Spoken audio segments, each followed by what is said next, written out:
पहिला भन न माथि होइन कि पहिले सुरुमै किन जस्तो लाग्यो थाहा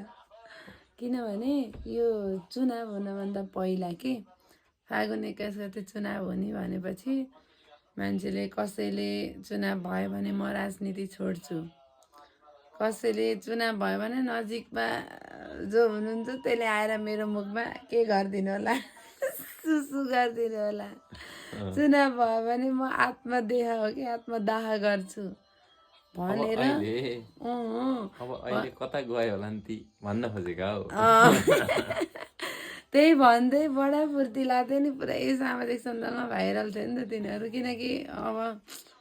त्यो त इम्पोसिबल कुनै हालत नि हुँदै हुँदैन भन्ने जस्तो तरिकाले गराएको थियो नि त अब अहिले चाहिँ तिनीहरूको मुख अब कता गएर लुक्यो होला नि बिचराहरूलाई अहिले कति गाह्रो छ अब कुरा मिलाउँछन् नि त फेरि मैले यस्तो भन्न खोजेको थिएँ उस्तो भन्न खोजेको थिएँ भनेर के भन्छन् तिनीहरू फेरि आउँछन् सोसियल मिडियामा कहिले न कहिले त खोज्ला नि फेरि हजुरहरू यो विषयमा सोचिरहनु भएको छ कि नै गाइज